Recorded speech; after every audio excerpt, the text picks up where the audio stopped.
벌써 12월이에요. 오늘 어저께 밤 12시 조금 전에 제가 깨서 이렇게 뭘 보다가 바로 12시를 넘어가면서 12월 1일이라는 게 딱 뜨는 걸 보면서 야, 이거 세월이 금방 가는구나. 이거 정신 차리고 살아야겠구나 하는 생각을 했습니다. 오늘은 또 일요법회인데 바로 또 12월 1일이어가지고 조금 더 그 새로운 달에 대한 그 생각을 더 하게 된 것 같습니다.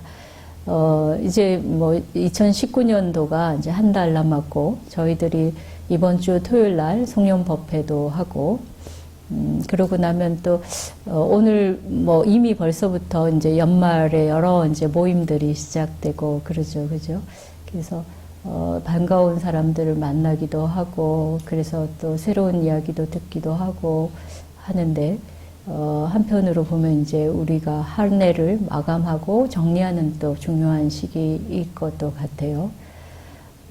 근데 이제 오늘 조금 전에 우리가 보현 행원가를 불렀잖아요, 그죠? 이제 화엄경에 보면은 보현 보살이 10대 원을 세웁니다. 그 중에 하나가 이제 제불 공양원이 있어요. 그러니까 모든 부처님을 언제 어디서나 어느 생에나 부처님을 만나면 공양하고 공경하고 그렇게 하겠다 하는 그런 원을 세웁니다. 그래서 이제 우리 서가모니 부처님의 과거 전생에도 수많은 부처님을 공양했다 이런 이야기가 있어요. 그래서 연등 부처님이 과거 부처님이시잖아요, 그죠? 그때 서가모니 부처님께서 연등 부처님께서 설법하러 오신다는 소리를 듣고 그 스님이 지나가는 곳에 물웅덩이가 파져 있었어요. 부처님 지나가는 자리가. 그래서 거기에 부처님 발이 닿아서 더러워질까 봐서 그때 당시는 이제 수행자여갖고 머리가 길게 늘어져 있었던 거예요. 그래서 그 머리를 깔아가지고 그 물웅덩이를 이렇게 메구고 그래서 이제 거기를 건너오게 했다 이런 이야기도 있고 또 연등 부처님께서 하신다는 소식을 듣고 부처님한테 공양할 것이 필요한데 꽃을 공양해 드려야 되는데 그 마을을 이렇게 샅샅이 다녀도 꽃이 없는 거예요.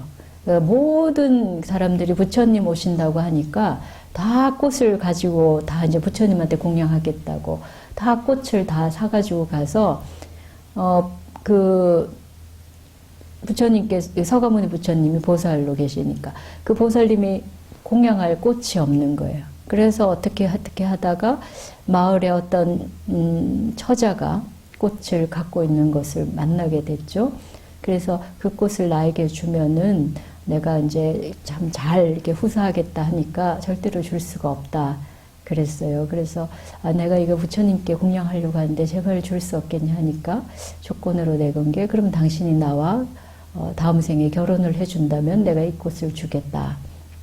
그런 이야기 끝에 이제 그 꽃을 받아서 이제 부처님한테 공양했고 그리고 그 인연으로 나중에 이제 금생에 서가모니 부처님께서 야쇼다라라는 여성과 결혼하게 된 일이 있었다 하는 그런 이야기도 전해져 옵니다. 생각을 해보면 부처님이 전생에 수많은 부처님을 공양했다 하고 그리고 보현보살도 내가 세세생생 부처님을 만나면 부처님한테 꼭 공양을 하겠다 이런 것을 원으로 세웁니다. 근데 또 한편으로 생각하면 보살은 이미 자기 수행이 충분하고 그죠? 조금만 더 하면 이제 부처가 될 그런 바로 직전의 상태인데 굳이 부처님한테 공양할 이유가 뭐가 있겠을까? 그런 생각도 여러분 혹시 해보셨는지 모르겠어요. 그죠?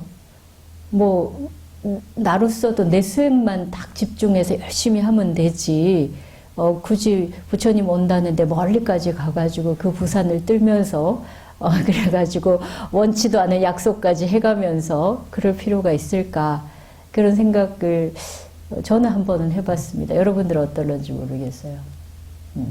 근데 이제 그 이유에 대해서 우리가 이제 조금 더 이제 생각을 해보면은 부처님도 이제 초기 경전에도 그런 말씀을 하십니다. 좋은 벗을 사겨라. 그런 말씀을 하시고, 공자님도 노노를 보면은 좋은 친구를 사귀어야 된다. 그래요. 그래서 모든 고금의 훌륭한 분들은 좋은 친구를 사귀라는 것을 근거옥조로 삼고 있습니다.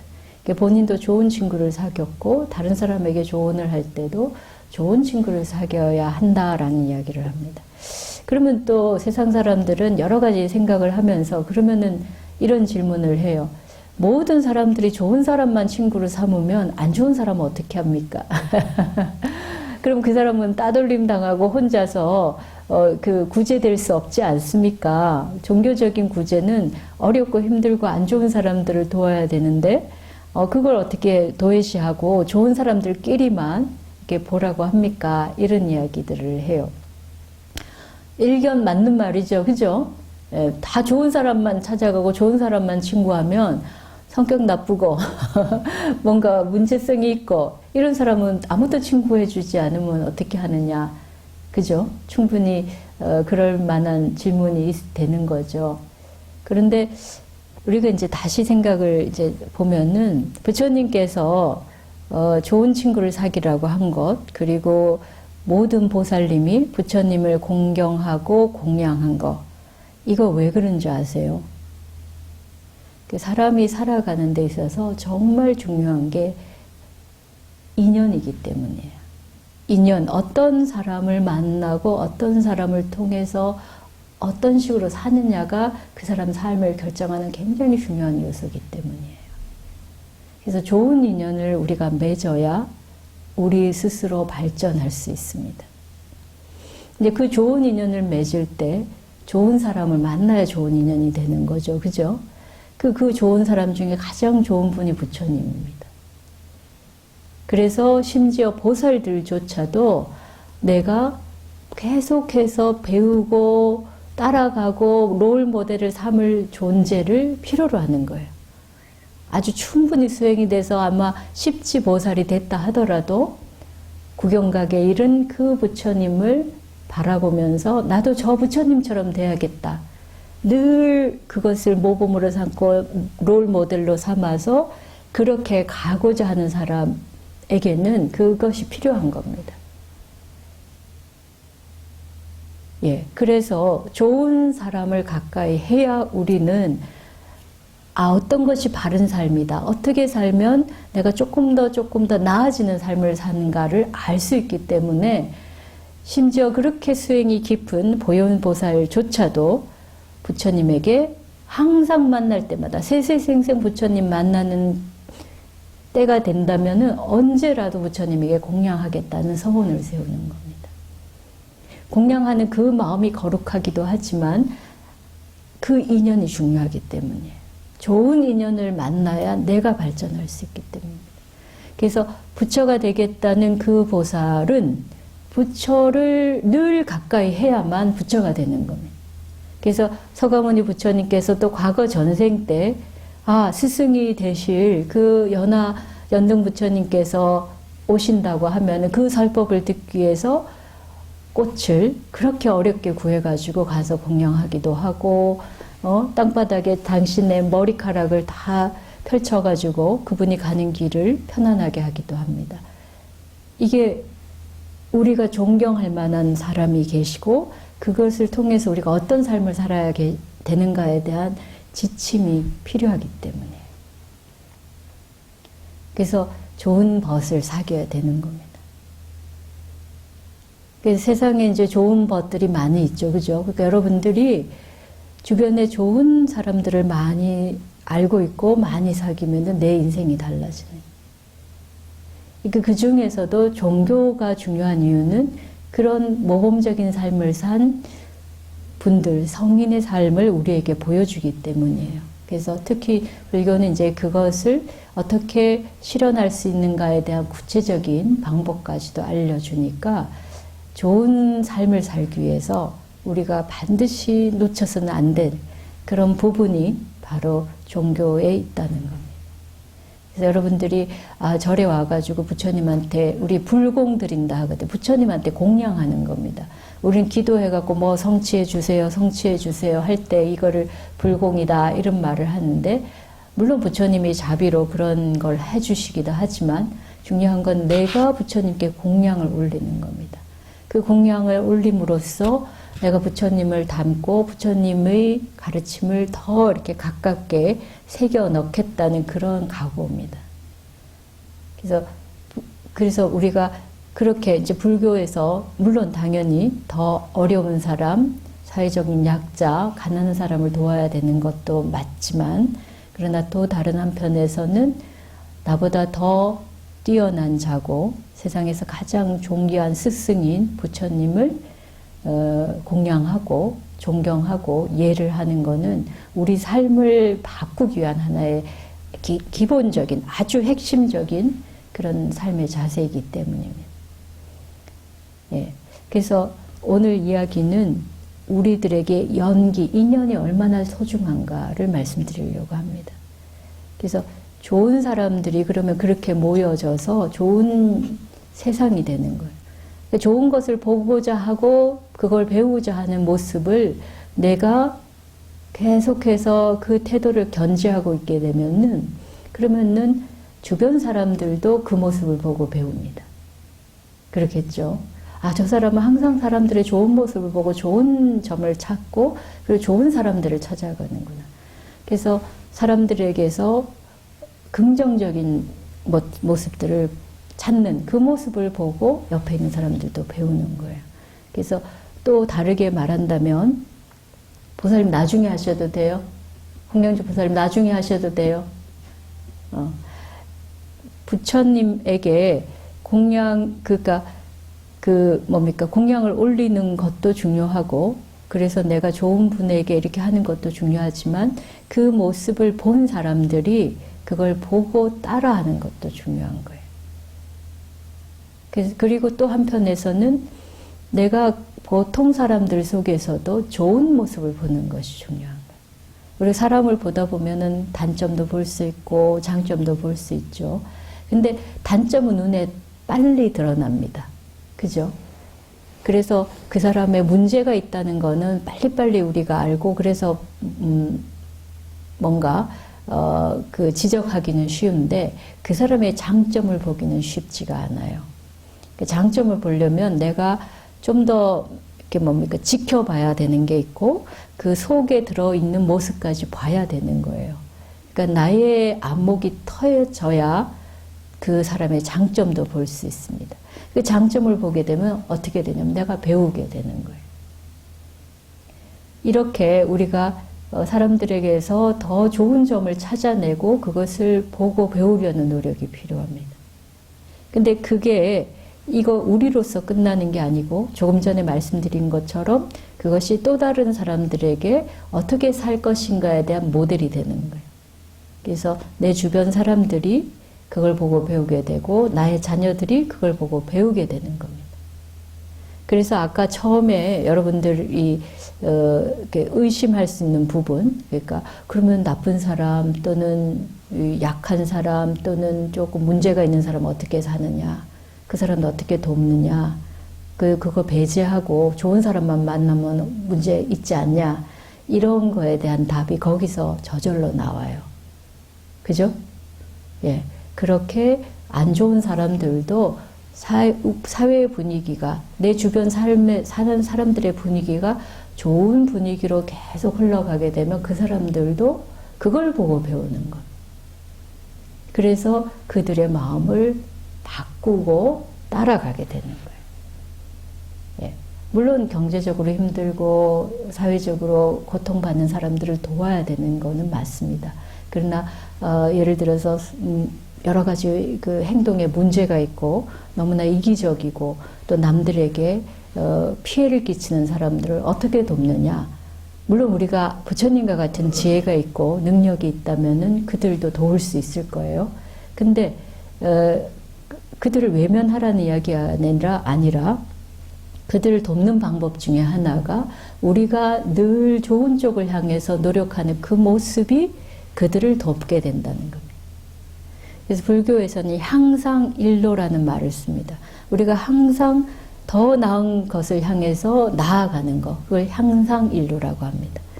그래서 수행을 하는 사람은 수행을 하다가 멈췄다가 또 딴청 피웠다가 이렇게 하는 게 아니라 늘 수행하면서 앞을 향해서 나아가야 되는 거예요. 좀 더 발전된 삶을 향해 나아가야 되는 거예요. 조금 잘했다고 거기서 만족하고 머무는 게 아니고 우리의 태도가 그냥 다른 사람의 좋은 것을 보고 배우고 그런 태도가 기본으로 습득되면은 늘 좋은 쪽을 향해서 내가 뭐 일부러 노력하지 않아도 그 길을 향해 가게 돼 있는 겁니다. 예. 그리고 그것이 어떻게 사회를 변화시키느냐. 우리가 파도가 이렇게 흘러서 더 멀리 전해지는 것처럼 우리들이 갖고 있는 좋은 영향들이 사회로 전달되게 돼 있습니다. 나쁜 것도 그렇게 전달되지만 좋은 것도 전달이 돼요. 근데 제가 늘 말씀드리지만 좋은 것의 영향력이 훨씬 더 큽니다. 세상에서는 악화가 양화를 구축한다 이런 말을 하면서 악이 훨씬 더 힘이 세고 선한 것을 쉽게 굴복시킨다고 말하지만 실제로 그렇지가 않습니다. 항상 선한 것, 좋은 것이 나쁜 것을 이끌고 가게 되어 있습니다. 그래서 여러분들이 좋은 태도로 긍정적인 자세와 선한 마음으로 좋은 방향을 향해서 노력하게 되면은 그것이 그냥 우리가 향기가 바람에 흩날리듯이 그렇게 퍼져가게 됩니다. 일부러 어디 가서 이거 해라 저거 해라 말하지 않아도 향기가 사방에 퍼지듯이 그 덕행의 향기가 퍼져가는 거예요. 그래서 세상이 향기로운 세상이 되는 겁니다. 그래서 이제 다시 또 우리 이제 연기적인 상황에서 좋은 사람들의 영향이 어떻게 드러나는가를 설명을 또 드리면 꽃의 비유를 들어볼게요. 꽃밭에 꽃들이 가득한 그 꽃밭이 있다고 합시다. 자, 그 꽃밭이 아름다운 이유는 어디에 있습니까? 꽃들에게 있겠죠, 그죠? 근데 그 꽃들 중에 가장 아름다운 곳은 어떤 곳이죠? 여러분들이 생각하건대 세상에 가장 아름다운 꽃.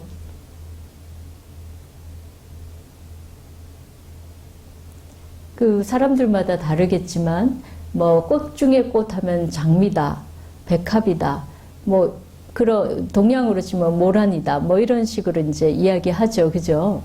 예. 그런데 그것도 물론 아름답죠. 하지만 꽃밭의 꽃을 보면 각각이 다 아름답습니다. 그래서 이름 없는 들풀도 자기 아름다움을 가지고 있고 아주 화려하게 꽃을 피우는 백합이나 장미도 자기 아름다움을 갖고 있습니다. 그래서 그 꽃들이 다 모여서 꽃밭이 되는 거예요. 각각이 다 아름다운 거예요. 근데 또 한 가지 중요한 게 있습니다. 그래서 우리가 꽃밭을 이루는 다 꽃들이 아름다울 때 꽃밭이 아름답죠. 그죠? 그럼 그 꽃밭에 썩은 나무가 하나 있다 하면 그 꽃밭은 어떻게 됩니까? 똑같이 그 하나가 썩음으로 해서 그 꽃밭 전체가 조화가 깨지고 모양이 안 좋아지니까 안 좋은 꽃밭이 되는 거예요. 아무리 잘난 꽃이 거기 있어도 옆에 썩은 게 하나 들어가 있으면은 그 꽃밭은 나쁜 꽃밭이 되는 거예요. 그죠? 그래서 하나의 꽃 속에 꽃을 보면은 그 꽃밭의 꽃들이 다 들어가 있는 겁니다.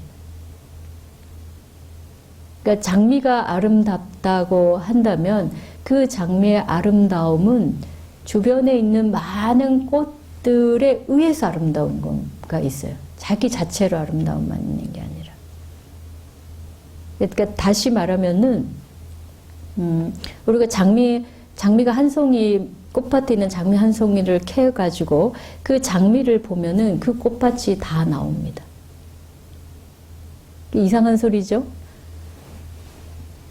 자, 어떤 이야기냐면 장미가 어떻게 꽃을 피웠냐는 장미의 위치에 따라 달라질 거예요. 그죠?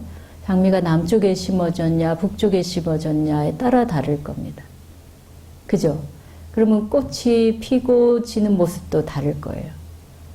그러면 남쪽에 심어졌냐 북쪽에 심어졌냐는 거는 어디에 결정됩니까?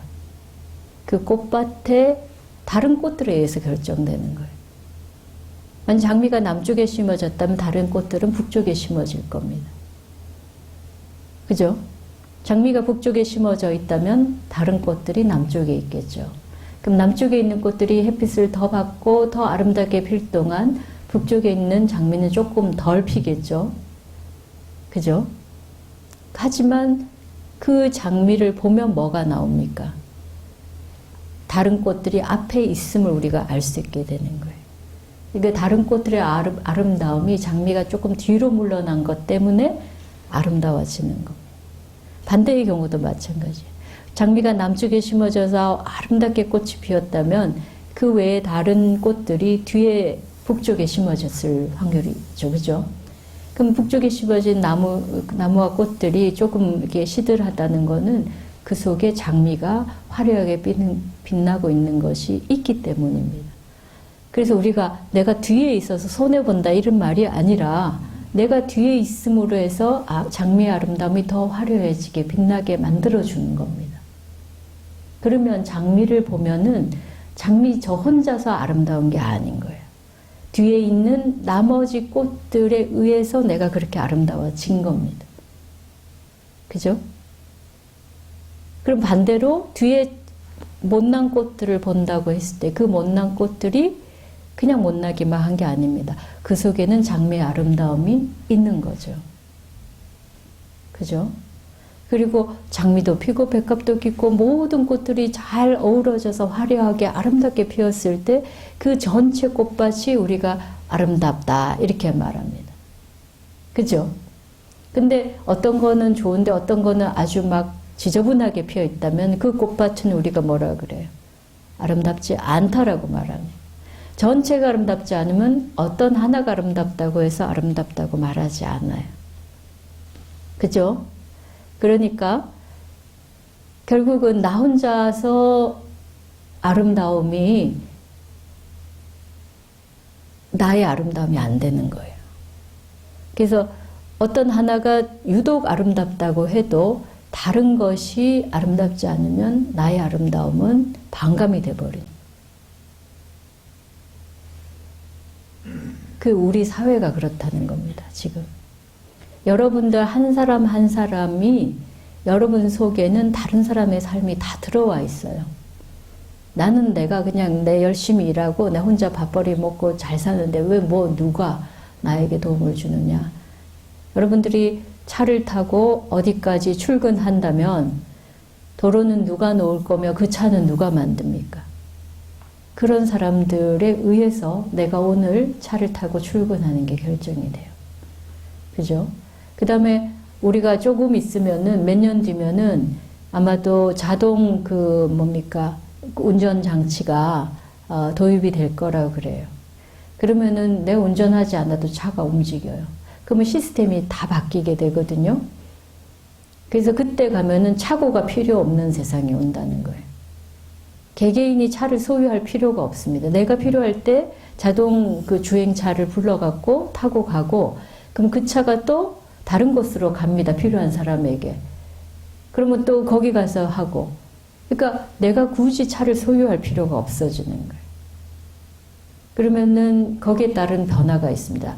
택시 기사가 일단 직업을 잃을 거예요.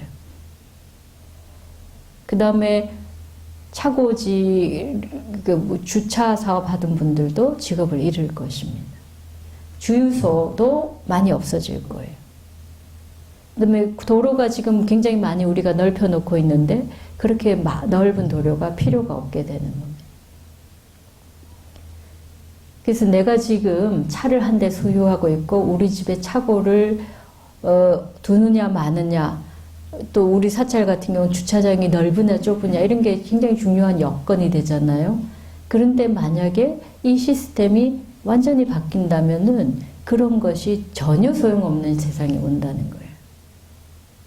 그러니까 지금 제가 움직이고 있는 거, 여러분들이 여기 오기 위해서 차를 타고 오는 상황들, 이 모든 것은 21세기 한국의 문화와 삶이 그 속에 다 들어가 있는 거라는 거죠. 만약 그 체제가 바뀌면은 나 혼자 차 들고 있어봤자 있을 수도 없지만은 전혀 의미가 없게 된다는 거. 그래서 내가 어떻게 사느냐는 우리 전체 사회가 어떻게 사느냐에 의해서 결정되어지는 겁니다. 그러니까 오늘 내가 이렇게 사는 모습을 보면은 100년 뒤, 200년 뒤에 누군가가 고고학 발굴을 했을 때 21세기에 어떤 스님이 이렇게 살았다를 보면 21세기 문화가 어떻다라는 말을 할 수 있다는 거. 그래서 한 사람 속에 모든 사회의 모든 그 삶의 구조가 들어와 있는 겁니다. 그러면은 지금 우리가 어떻게 살아가는가, 어떤 방식으로 살아가는가가 사실은 주변 사람들과 관계에 의해서 결정되어지는 부분이 거의 100%는 아니지만 거의 90%라는 이야기입니다. 그래서 아까 말씀드린 것처럼 꽃 하나가 아름다운 것은 다른 꽃들에 의해서 아름다워지는 거라는 말이 그 의미예요. 그러면 내가 수준이 낮은 데 사는 거하고 수준이 높은 데 사는 거하고가 나의 삶을 결정한다는 거예요. 뭐 제가 그렇다고 해서 우월하다는 그런 의미를 드리는 게 아니라 저번에 잠깐 이야기 전문과정, 경전과정에 이야기 드렸지만 우리가 한국이 국격이 높아지면은 우리들 스스로의 격이 높아집니다. 그래서 과거 20년 전에 외국에 여행했을 때 사람들이 한국을 어떻게 인지했느냐. 한국은 별로 모르는 나라였어요. 일본 옆에 붙어 있는 나라다. 그리고 그 나라가 있는지 없는지조차 몰랐어요. 88년도 제가 89년도에 독일을 갔었는데 그때 올림픽 했다는 걸로 겨우 한국이란 나라가 있는 걸 아는 정도였어요. 지금은 달라요. 세계 어디를 가도 한국 사람이라 하면은 그런 나라, 괜찮은 나라의 국민이라고 이해합니다. 특히 동남아시아 쪽 가면은 굉장히 선망의 대상이 되고 있어요. 내가 잘나서가 아닙니다. 우리나라가 잘 사는 나라가 되고 좋은 나라가 됐기 때문에 그런 결과를 내가 받는 겁니다. 그러니까 해외여행하고 있으면은 나라가 이렇게 부강해졌구나 라는 거를 피부로 느낄 수가 있어요. 그러니까 나는 한국에 있을 때 별거 아니고 우리나라도 별거 아니라고 생각했는데 외국에 나가보면 참 대단하구나를 알게 됩니다. 결국은 내가 여기 한 명의 국민으로 있지만 결국 우리나라 전체가 나를 받쳐주고 있는 건 거예요. 그죠? 이제 그렇게 우리가 생각을 한다면은 내가 처한 곳이 좋은 곳이냐 그렇지 않은 곳이냐에 따라서 내 삶이 달라진다는 것을 알 수 있는 거죠. 그럼 우리는 어떻게 하면은 우리가 사는 세상을 좋게 만드느냐, 좋은 사람들이 더 많이 있을 수 있는 세상을 만들어야 돼요. 나쁜 사람들이 활개치고 나쁜 사람들이 자기들 멋대로 하게 내버려 두어서는 안 되는 거죠. 좀 더 좋은 사람들이 더 많이 활동할 수 있고 가까이 하면서 좋은 영향을 끼칠 수 있도록 그렇게 만들어야 되는 겁니다. 그래서 우리 세상을 살지 못해서 자살한 사람들이 많잖아요. 우리나라가. 한편에서 지금 세계 지금 경제력을 보면 10위에 이제 올라간다. 이런 이야기가 나오고 있는데 다르게 보면은 서로가 서로에게 지옥이 되고 있는 부분이 있어요. 그죠? 그래서 자살을 하게 되고 우울증에 빠져서 대인기피증에 빠지기도 하고 이렇습니다. 우리 국가의 상황이란 게 굉장히 롤러코스터 타는 것처럼 이렇게 울퉁불퉁해요. 좋은 데서는 굉장히 잘 되지만 다른 데서는 문제가 있습니다. 아직 우리나라가 경제적인 성장을 따라갈 만한 정신적인 성장이 이루어지지 않았기 때문이에요. 그러니까 문화적인 모습에서 좀 더 좋은 사람들이 같이 살 수 있는 구조가 안 돼 있기 때문에 그렇습니다. 좋은 영향을 주고받기 위해서는 이렇게 사는 게 힘들어지면 안 되는 거예요. 요즘 아이를 왜 안 낳는 거예요? 사는 게 힘들어서 안 낳는 거예요, 한마디로. 애 낳고 기르고 살기에는 너무 고단한 사회인 거예요. 소득도 높아지고 내가 누리는 문화적 혜택도 많지만 그러나 막상 인간과 인간이 살아가는 삶은 너무 고단한 거예요. 그래서 짐 하나를 더 넣는 게 좋겠다 하니까 아이를 안 낳는 거거든요. 사람과 사람이 살기 좋은 세상이 돼야 돼요. 얼굴을 보면 반갑고 그 사람한테 참 기분이 좋고 그리고 나나 그 사람이나 좋은 이야기를 나눌 수 있는 그런 곳이 돼야 되는 거예요. 근데 맨날 싸우기만 하고 맨날 헐뜯기만 하고 남 안 되기만 바라고 이런 방식으로 살다 보면 그 화살이 결국 다 자기들한테 돌아오는 거예요. 그러니까 불교에서 말하는 인간보호는 다른 이야기 아니에요. 다 나에게 돌아옵니다. 아까 꽃밭에 한 꽃이 죽으면 그 꽃밭 전체가 죽는 거예요. 당장 죽지는 않더라도 결국은 그 꽃밭은 버려지는 꽃밭이 되는 거예요. 사람들한테 관심을 못 받게 되고 그 꽃밭의 가치가 없어지는 세상이 돼요. 예. 그래서 꽃밭의 꽃들이 다 저마다 자기 아름다움을 가지고 있다는 사실을 우리가 이해해야 되지만 또 한편에서 더 알아야 될 것은 나의 아름다움은 다른 꽃들 때문에 이루어진다는 거예요. 그러니까 내 속에 그 모든 꽃들이 사실 있는 겁니다. 그러니까 나는 우리 사회가 정말 이렇게 험하게 굴러가도 나만은 안전하게, 나만은 고고하게, 나만은 경제적으로 풍요하게 살겠다. 불가능한 이야기예요. 일부, 부분적으로는 그것을 이룰지 모르지만 결국은 나라가 망하게 되고 나라가 이게 침체하게 되면은 바로 당장 해외 영향하면 알 수 있습니다. 참 이상한 나라에 사는 사람이구나. 이렇게 비난을 받게 되는 거예요. 제가 해외여행을 가고 국제 모임을 가면 늘 하는 이야기 중에 하나가 뭐냐면 남북 문제예요. 그들이 저에게 가장 먼저 묻는 것 중에 하나가 남북 통일의 문제입니다. 북한의 관계, 북한의 상황 어떻게 할 것인가. 저는 별로 특별한 관심을 안 가지고 있을 때조차도 늘 그들은 우리나라 하면 분단국가로 인식하고 북한의 상황을 어떻게 할 것인가, 당신들은 어떤 노력을 하고 있는가를 물어요. 그게 저의 조건인 거예요. 우리가 여기 안에서 살 때는 남북 분단이라는 게 아무런 나에게 의미가 없다고 생각을 하거든요. 근데 바깥에 나가보면 바로 그런 질문을 받습니다.